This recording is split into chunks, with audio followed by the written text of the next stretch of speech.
Okay. Hey, Chief. More than 3 years of service here. Can you just talk to me a little bit about what went into your decision to step down, and then when did you know you were going to step down? Well, part of it is understanding this is a great city. The community has been outstanding to this department and been very patient. We have a very great workforce. I mean, a fantastic workforce. Men and women who dedicate themselves and often give the ultimate sacrifice in their lives to this job. I think the point I realized that coming here was a great decision when I first met several ministers in our community who were dedicated to making sure the police and community were bridging the gap, and I believed in that. I think when it came down to my decision to leave is when I recognized that every mayor has the right to have his own person. But I also recognized that we were moving in the right direction, and we see some things that were happening. We've already operated with a plan that was started. I stayed with the plan that talked about reducing violent crime using data-driven principles. I did that in Baltimore. We did the same thing when it came in and talked about the issue with mental health, substance abuse. These are things we talked about for 3 years. And when I saw an opportunity for us to continue to move forward with community engagement, we've done that. We're not other cities. We're not burning. And we not have the Department of Justice coming in to investigate our cases. So I think it's important that we leave on top and understanding that we have an opportunity to change some things. Now, there's a discussion about this plan, and we've stayed with it, about changing conditions, looking at root causes, poverty, et cetera. We've been operating with this plan for 2.5 years. We have to stay with the plan. I believe in it. I believe we have to go that route. I haven't stopped using it, and as I heard yesterday, Director Rick plans to continue on it. So we're heading on that pathway. Did Mayor-elect Hansen ever approach you about staying on as chief? He had some conversation with me in terms of his vision and where he was going and things of that nature. And I applaud the mayor and his efforts and congratulate him on the election. And he has an opportunity to do great things in this city. So I have to ask, which happened first? Because there's always speculation. Did you tell him that you were stepping down first, or did he tell you that he was looking at Troy? I think it was the understanding that we conditioned our petition that we would stay through the 31st of December, and I stayed with that commitment. But did he express a desire to keep you on as chief? He applauded me for the efforts and thanked me for all that we've done, and recognized we have not a reason to move in another direction in terms of the strategy so much. But I think the idea of the purposeful mission of policing is when you leave, when you recognize that you've done all you could do, and I've done as much as I could do with the resources I had to work with, and it's time to move on. What's your biggest accomplishment in your eyes over the past 3+ years? Well, I think there's several. We've been innovative when I was here with the former public safety director in bringing in technology relative to air cards and laptops in cars, or looking at how we brought body cams and things of that nature. We have Narcan in the department. Our members of the department came up with wise ideas and things that made sense using Narcan against the threat of drug overdose. Being able to identify the opportunity to engage police and community in a more effective way was not only noted here in Indianapolis, but recognized throughout the country and in Washington. We've traveled to Washington to Department of Justice, Congress, and the White House on several occasions looking at best practices that we implemented here in Indianapolis. I've looked at the impact of the violent crime on communities. We've been out there making sure we send that message.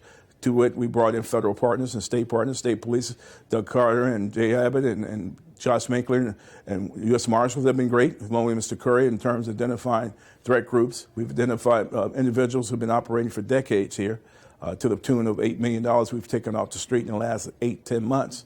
We also seen an upsurge in use of heroin, and we saw an uptick in pharmacy robberies. We'd like to think we've put a dent in that and maybe to identify the root causes, the individuals involved in that. We've done a tremendous amount of outreach around mental health, understanding the value of mental health and substance abuse treatment go hand in glove along with crime. Recognizing again that our workforce, our tremendous workforce, fighting for them and making sure they had adequate funding for staffing. We fought for that. We need additional staffing. We have 70 in the academy right now, 70 on the street, field training. But we need additional resources, additional personnel on the street to help those officers. So I think, given what we've had to work with, the taxpayers, millions they've given us, we've been good stewards with the people's money. Now it comes down to a matter of where we go from here in terms of understanding. We have a group of young people who have taken tests.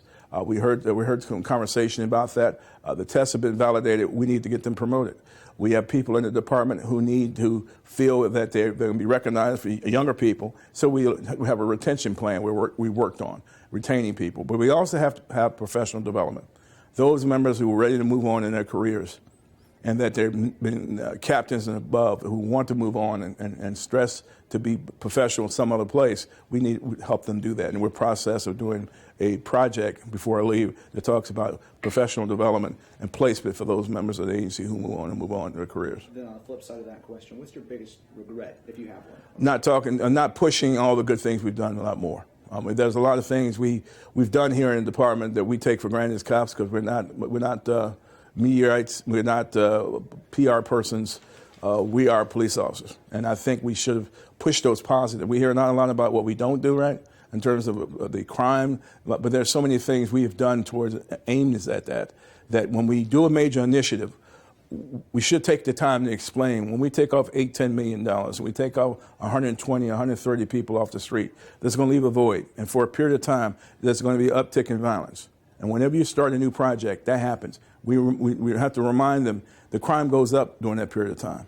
And our job is to make sure people understand that and help report out on those crimes. So I think we should have spent more time, at least I believe, having a conversation about the good things we've done and make sure people understood that. And just kind of going off on that, I mean, switch the angle. Okay, sure.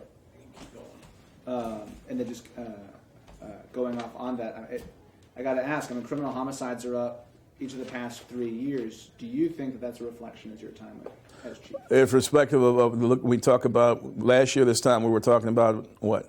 The year before that we were talking about the same thing. What was that we were talking about? Do we have enough police on the street? What's the answer? I lost 69 officers last year, 50 officers before that, 50 before that. We didn't have classes for 3 consecutive years. We got a lot of catching up to do. We lost a lot of intellectual property and institutional knowledge in those retirements. Not making excuses, but we went to the federal partners. We asked the Sheriff Department stepped up, State Police stepped up, FBI stepped up, ATF, DEA, along with U.S. Marshal, because we needed those resources. So the staffing issue is the big. We talked about it last year. You saw the debate. You saw the urgency. You heard the FOP. You heard the police chief. You heard us. Look at the numbers, look at the street, and ask yourself a question. Do we have enough people to safeguard the city and make sure police officers are safe? We have to be clear about that.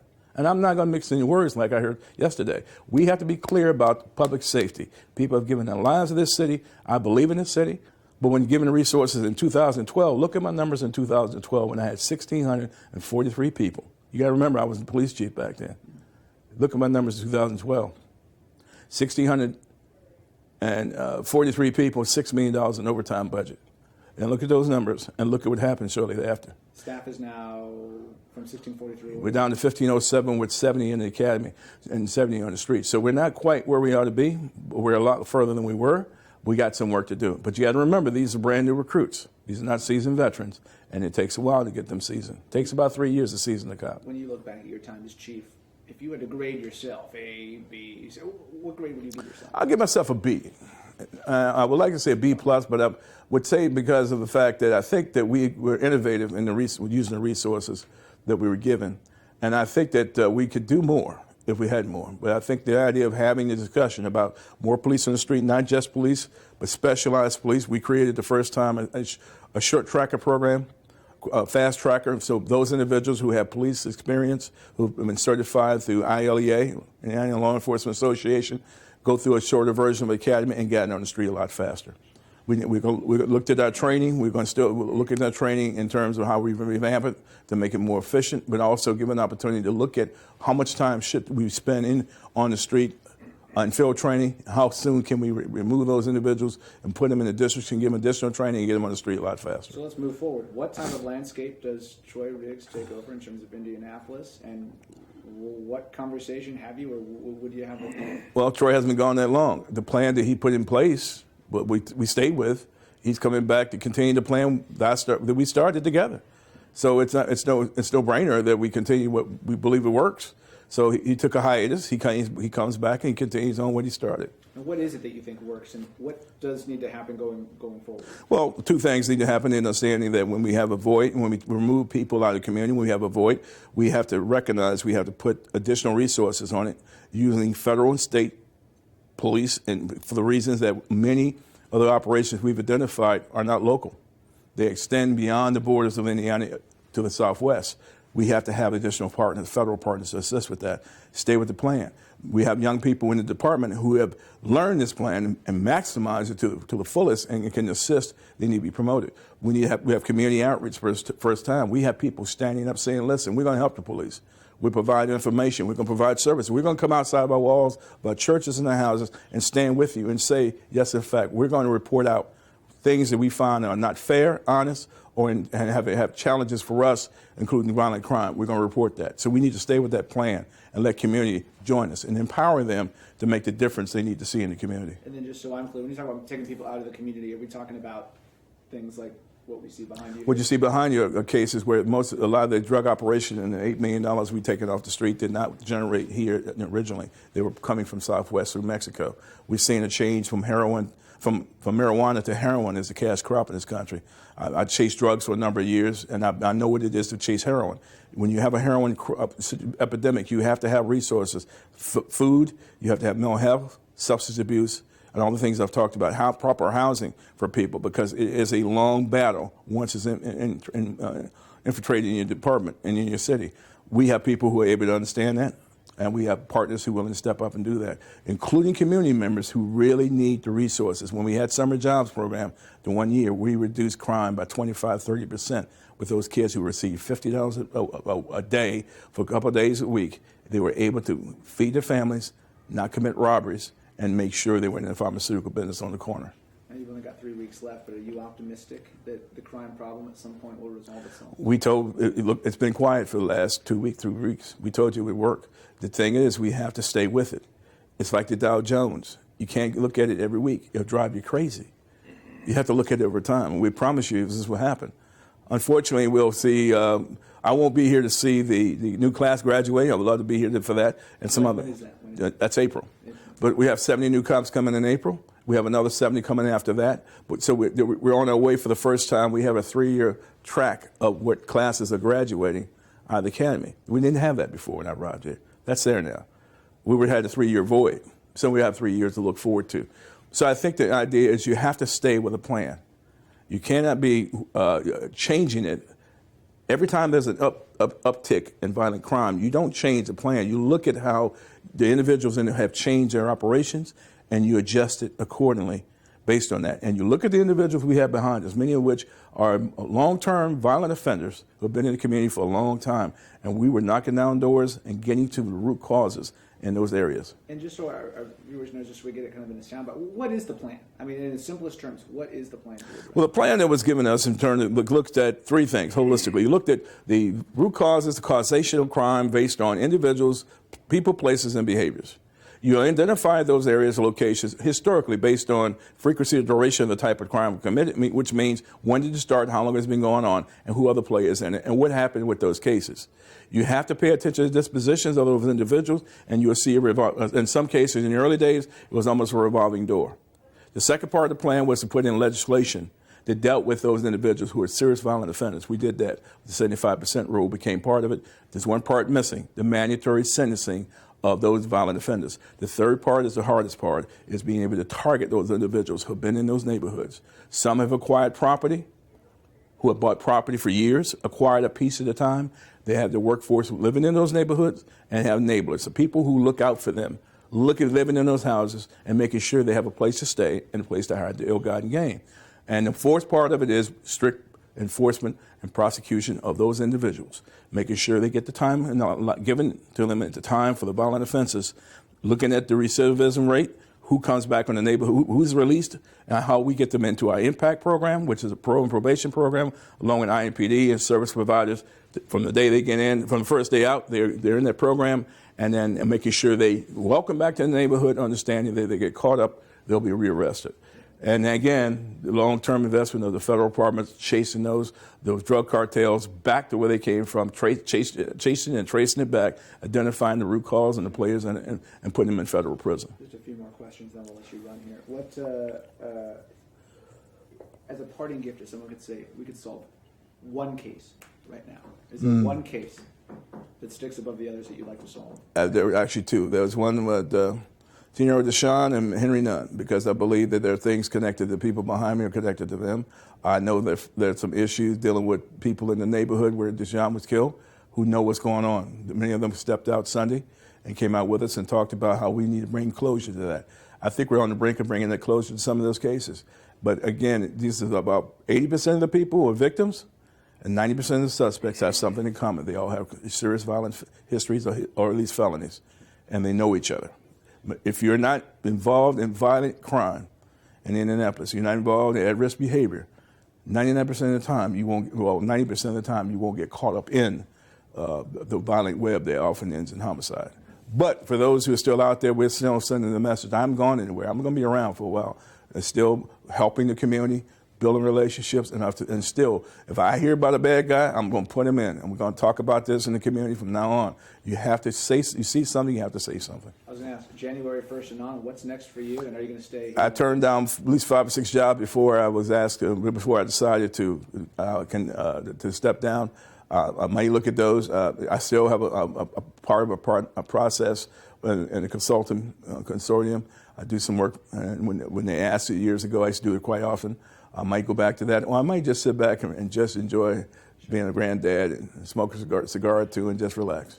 But we can expect you to remain in Indianapolis, at least in the near term. I'm not going anywhere anytime soon. I'm not being run out of town on rail. We have no scandal. We have no Department of Justice. We have no issues. We leaving with our head held high. Last question, just if you could talk directly to our viewers. I know you've got 3 weeks left, and we'll probably hear and see from you again. But if you could talk directly to our viewers, what would you say to them? I want to thank for the media, thank the community, thank God for being God, for giving me the opportunity to be able to serve this way.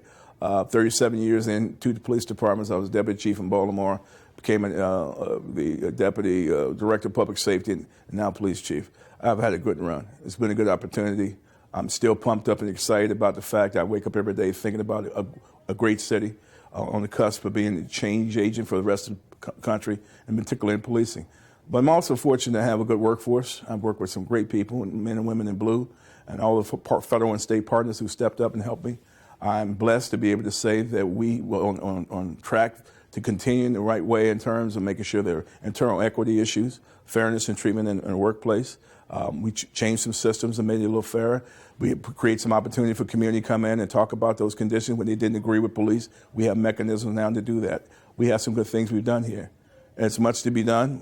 You never leave with everything done. You always leave something for someone else to do. But there comes a point when you have to decrease and let others increase. Sure. And we're at that point. One last question: to our viewers, in 5-10 years, how do you hope they remember you? What do you hope your legacy is when they look back in the future? A guy who believed in community, a guy who believed in not allowing the bridges or gaps and bridges, and about the bridge builder. Coalition builder, believed in bringing people together who may have had disagreements in the past, bringing that mediation spirit and conflict resolution, walking the streets at night and early in the morning, being there, showing our officers I care, showing up when no one else would, being in a room when everyone is left, be the last one to turn the light out at 3 o'clock in the morning, stop texting at 4 a.m. in the morning. I had to learn to do that. But I think people would know that I care. And that I never met a stranger. I had my cell phone number, my personal cell phone number on my business card for people to call me, and they did. And I thank them for that, for enlightening me and preparing me for what has been a great ride. I have no complaints. Thanks, Chief. Thank you. Just a couple 2 shots real quick, and then we'll cut him loose and let him actually do his job. Thanks for meeting with us. Oh, thank you for asking good questions.